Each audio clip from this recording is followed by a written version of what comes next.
Yeah, the Know-Nothings were, there was a state of nativism at the time, as it was called, and it's a very complicated story, but basically you have a Protestant society, Protestant English-based Yankee society here, who all of a sudden found themselves overwhelmed by a people very different from themselves. And understand that if you're of English stock, you trace your family back. In England, since the time of Henry VIII, it was pretty much patriotic to be Protestant. And the reason, of course, was that England, like the other countries in Europe, were just beginning to form as nation states. And so there were a lot of struggles. And England's competitors, who were ahead of England, England was behind in the game. England's competitors were France and Spain, which also happened to be Catholic. And of course, Ireland, Britain's possession, was Catholic. And so England was very vulnerable on its western coast. And their fears about the Irish and Catholics were manifested more than once, with either the French or the Spanish ending up in Ireland with an army ready to do battle with the British army. So it became patriotic to be, in Britain it was patriotic to be Protestant. And so the settlers who came across the ocean brought that with them. And all of a sudden, in the mid-1800s, there is this, and they had fought a revolution. They fought against a system of a hierarchical system of government with a king who had absolute power, and they had established the country. They had defended that country in the War of 1812, and they were for the most part a prosperous country that was growing and strong, but yet still young. And then all of a sudden, in the late 1840s, 1850s, boatload after boatload after boatload of these traditional opponents or enemies from back across the ocean are getting off in their land. And it wasn't a personal animosity necessarily, but they also had that foreign religion, the Catholic Church, and that they didn't understand. It was very different from the Protestant Church. And the difference is in the style of governance. The Protestant churches here in New England, each congregation pretty much ruled itself. They weren't highly organized in terms of having to answer to higher church authorities. It was democratically based, just as their government. And they understood that the Catholic Church was organized differently. The Catholic Church, of course, the priest is the one who commands the parish, and the priest answers to a bishop, and the bishop answers to the Pope in Rome. And this is two very different styles of leadership, and there were some fears about that in the Protestant community. And some of the fears, most of the fears were unfounded. The Catholics weren't nearly as bad as some of the folks here feared. But there were some intellectual differences that were more or less legitimate and they could defend. To make a long story short, it was when the Irish the famine Irish began to arrive here, they weren't necessarily well received. There was an open prejudice against the Catholic religion.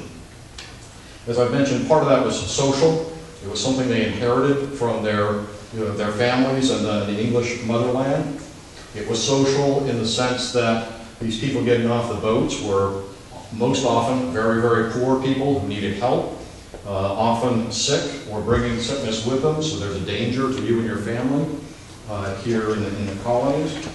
So there were a lot of reasons that people here in New England, Protestant folks, had fears about this mob of people getting off the boats and onto their shores.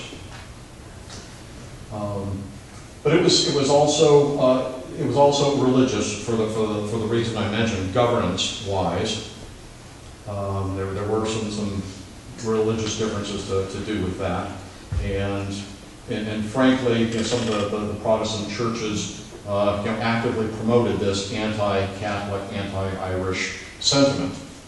And I really discovered this and became aware of it and understand that this is a very sensitive topic for everybody involved, and I'm really nervous about talking about this tonight, but it's something that needs to be discussed because it applies to today. History isn't interesting and isn't good just for looking at the past and glorifying the past. It's something that we today can learn from. The lessons of history are meant to be applied, and if you aren't applying it to today's situations, then and potential future situations, then history really is meaningless. It's a waste of time. But I am nervous about talking about it because I really don't want to offend anybody. I've got a lot of Protestant friends who don't want to remember this sort of thing, and all I can say is that if you don't act that way, it's no shame on you personally. Let's learn from those lessons and we'll conduct ourselves differently today. The other part of the issue, it wasn't just social. It wasn't just religious, it was also political.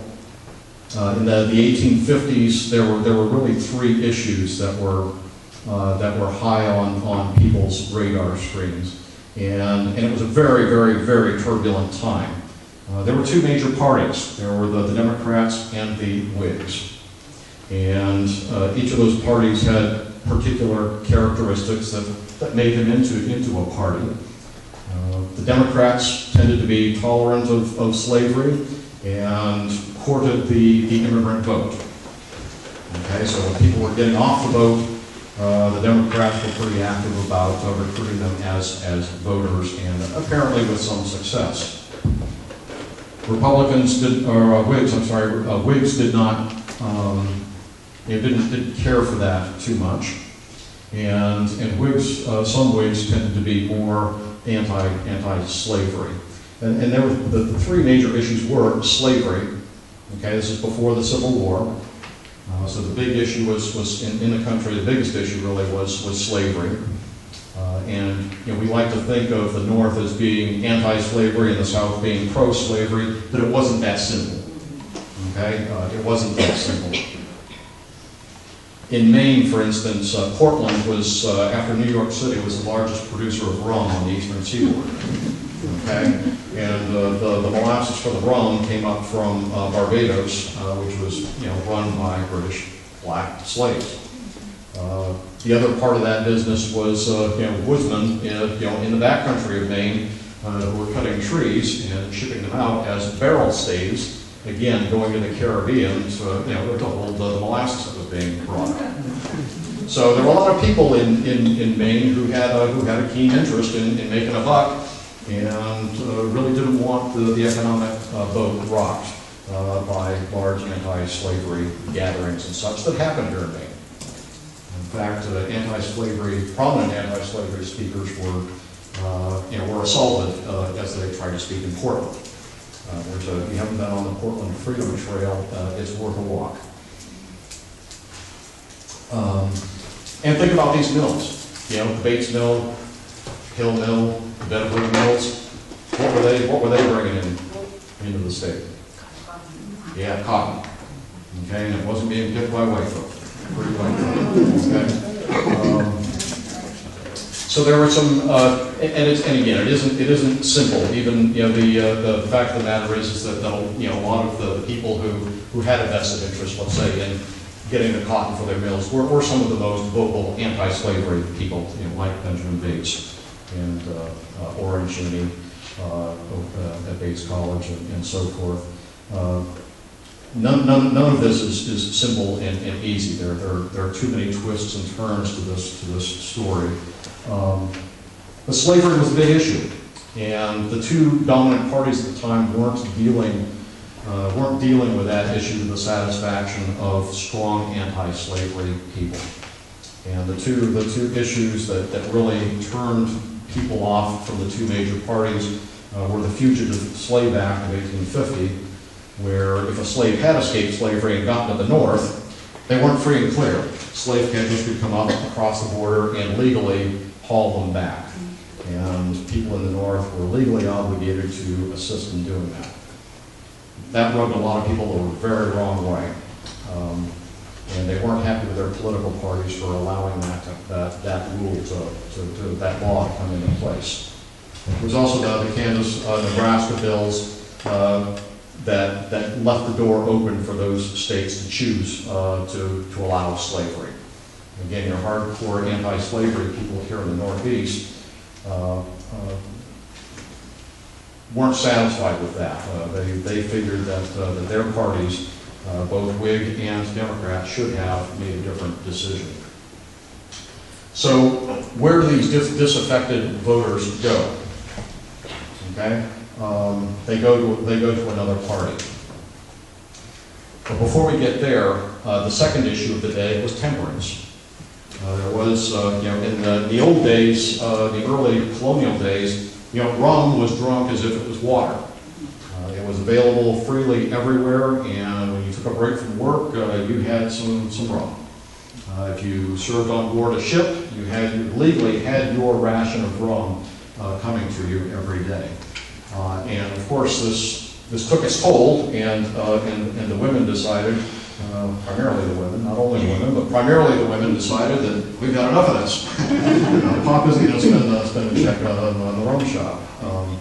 And so there grew this movement to ban alcohol, and Maine led the way early on. We're probably all familiar with the Prohibition of the 1920s, but there was that movement started long before, back in the 1840s and 1850s, and Maine led the way. There were a series of laws passed that were collectively called the Maine Law that forbade the manufacture and sale of alcohol. Now, of course, your typical Irishman is coming out of an oppressed country where he or she for that matter, had little opportunity, and so there was, and as I understand, still is a tradition of making poaching in the back hills of Ireland or wherever they ended up here in the States, and they drank alcohol. And this is where another way that the Irish came into conflict with the local Puritan population. And as Maine led the way in passing those laws, we also led the way in enforcing it. In Portland, Neil Dow was the mayor at different times, and he was a very prominent anti-rum guy and had no qualms about busting up Irish grog shops on Munjoy Hill or wherever else. Up in Bangor, the Marshal, Philip Weaver, was similarly inclined, very happy to take the Irish on and close down their rum shops. When it was discovered that he and his guys were selling the stuff out of the back of the jailhouse, and so he eventually was relieved of his position. So there was some conflict, a lot of conflict on this issue of alcohol, and in Bangor there were literally, if you've read James Mundy's book, Hard Times, Hard Men, there were running battles between the police and the Irish community. The police were happy to bust up Irish grog shops and whatnot, and the Irish fought back, plain and simple, to protect themselves and their community and not to be overly harassed by the native population. In Portland, in 1854, there was a major riot. Neil Dow was found to be holding some liquor under City Hall for medicinal purposes only. And when the Irish found out, they went ballistic and actually stormed City Hall, and Neil Dow defended the place the best he could. Eventually, one person was shot, and Neil was calling for more guns from the state. So there's this conflict, again, this climate of conflict going on that was on these political issues of slavery and temperance. And then there was just this attitude, this nativist attitude of, well, we're here, we're Americans, these people coming off the boat aren't Americans, and we're not going to make it easy for them. Because they're they have a different accent, because they have a different religion or what have you, or because they drink alcohol, because they're poor,